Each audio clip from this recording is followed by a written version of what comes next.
Salut à tous, la team Well to Même Show pour Lyon Fan TV. Très heureux les gars de vous retrouver pour une nouvelle vidéo. J'espère que vous allez bien, que vous continuez vos vacances sereinement. Pour ceux qui sont en vacances, profitez des fêtes, profitez de votre famille, profitez de vos proches. Et ne tombez pas malade, ne faites pas comme moi, n'ayez pas cette mauvaise idée de tomber malade. En tout cas, j'essaye de me remettre petit à petit. C'était une vraie saloperie, cette grippe, les amis. N'hésitez pas à vous abonner, c'est très important. Vous mettez un pouce, vous abonnez pour ceux qui ne sont pas abonnés. Je fais un grand coucou à tous les fans, les supporters que je croise, notamment Rémi, avec qui j'ai discuté hier. Très sympathique, Rémi, ça fait toujours plaisir de voir qu'il y a autant de supporters lyonnais qui suivent cette chaîne. Merci à vous. C'est grâce à vous si cette chaîne continue à se développer, parce qu'on ne fait pas ça uniquement pour nos familles et pour nos potes. On fait ça aussi pour le plus grand nombre, de supporters de l'Olympique Lyonnais. Et merci une nouvelle fois d'être à la hauteur pour pouvoir suivre nos vidéos. On espère que vous prenez énormément de plaisir. Il va y en avoir beaucoup de vidéos, de contenu, parce que le mercato va commencer. Et il y a beaucoup de rumeurs. Je vous disais déjà la rumeur qui est plus qu'une rumeur, puisque Jefinho va probablement repartir du côté de Botafogo en prêt. Lui qui ne s'est jamais véritablement intégré à l'Olympique Lyonnais, eh bien, il retourne dans son Brésil natal. Alors, j'ai vu pas mal de vos commentaires disant « Oh, le pauvre petit chou, il gagne des millions, il ne s'adapte pas, c'est un véritable problème. » Moi, je suis un petit peu d'accord avec vous. C'est vrai, vous avez beau être loin de votre famille, vous gagnez quand même beaucoup d'argent. Votre carrière, elle n'est pas très longue non plus. Donc oui, ce sont des sacrifices familiaux, peut-être, mais le jeu en vaut la chandelle.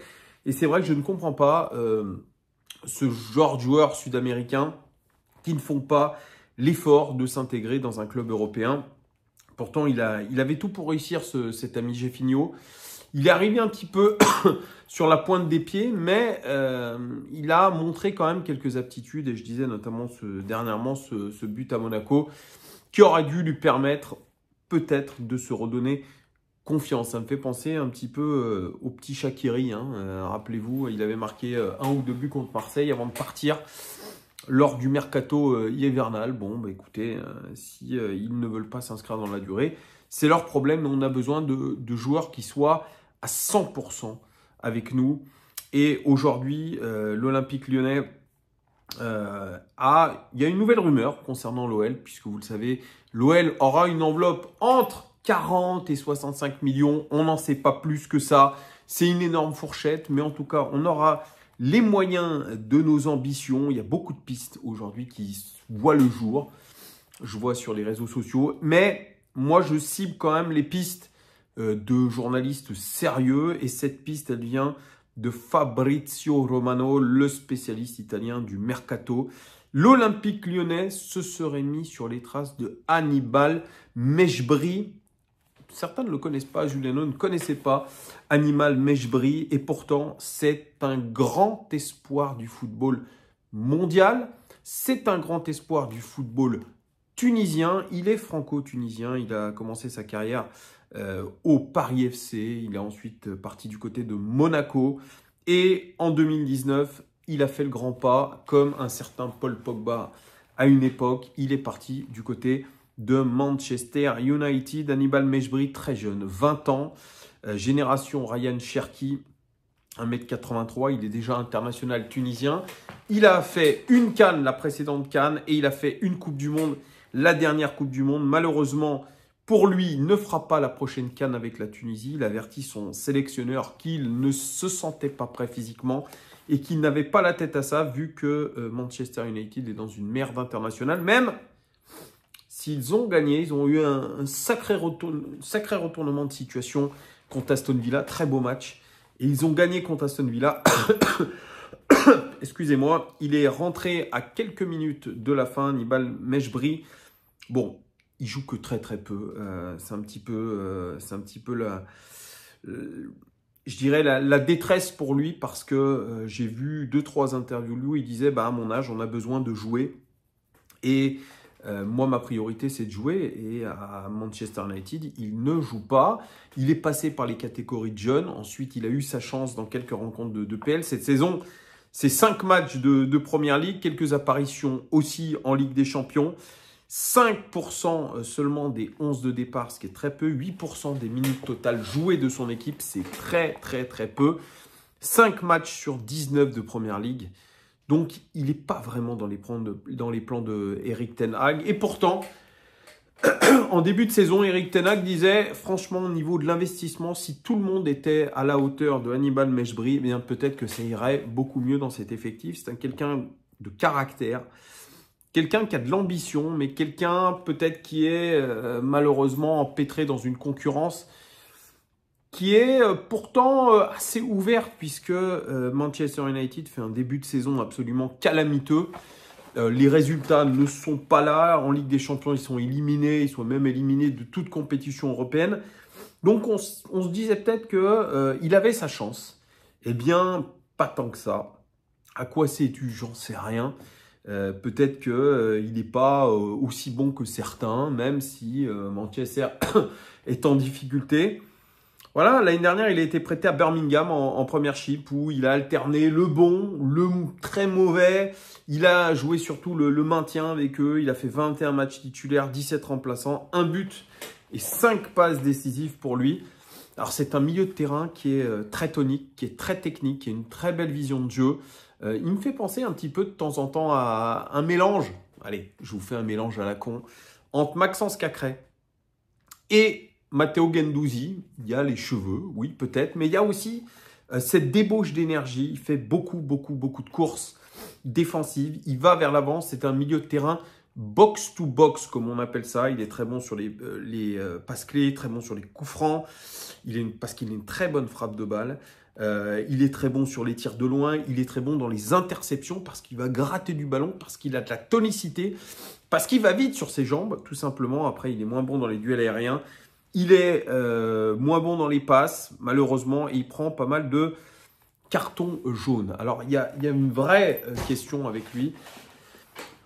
Il doit vraiment se positionner. Soit il prolonge son contrat, c'est ce qui est plus ou moins dit du côté de Manchester, soit il part. Alors, il a beaucoup de prétendants. Il n'y a pas que l'Olympique Lyonnais. Il y a Fribourg, il y a le FC Séville et c'est le club qui est le plus chaud sur lui en ce moment. Est-ce que ça sera un prêt avec option d'achat? Est-ce qu'il va être prolongé, prêté dans la foulée? En tout cas, il faut trouver une solution pour ce joueur-là. 20 ans, mais déjà de l'expérience à Manchester United dans un club extraordinaire qui est en difficulté. Il doit se relancer, Hannibal Mejbri. Franchement, allez voir certaines compilations pour ceux qui ne le connaissent pas. Il est impressionnant dans sa vision du jeu. Vraiment, il a quelque chose, ce garçon. Il a surtout une bonne mentalité. J'écoutais ses interviews.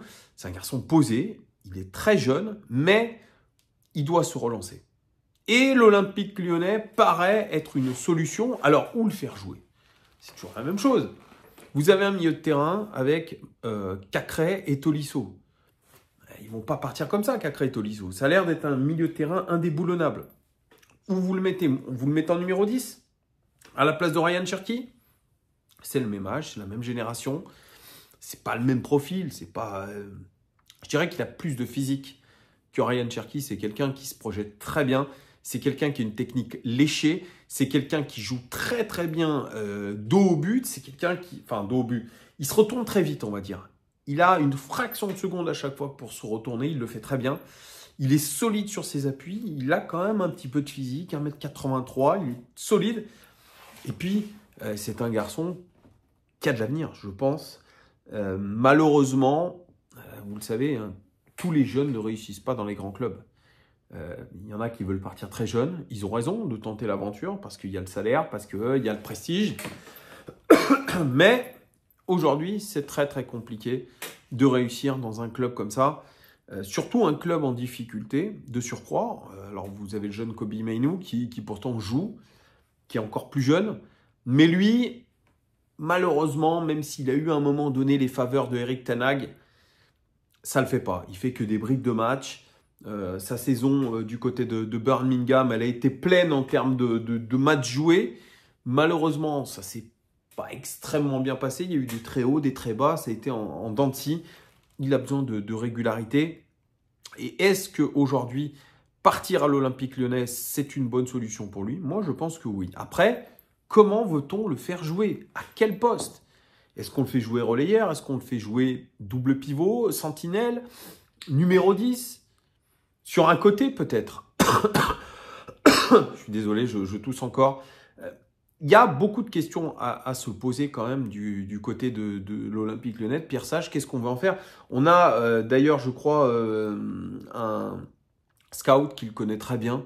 C'est pour ça qu'on s'intéresse à lui. C'est un des amis de Mathieu Louis-Jean qui bosse dans la cellule de recrutement, qui l'a lui-même recruté à Manchester United lorsqu'il était scout pour Manchester. Donc il le connaît très bien. Est-ce que ça va se faire? C'est une possibilité, mais nous ne sommes pas les seuls sur le coup. Ça mérite en tout cas d'être suivi. Dites-moi en commentaire ce que vous pensez de Hannibal Mejbri. Serait-ce une bonne recrue ou pas? Très jeune recrue ou pas? Est-ce qu'on veut de l'expérience ou on veut des prospects avec de l'avenir? Vous me direz tout ça en commentaire. Merci en tout cas de votre fidélité et à très très vite. Ciao!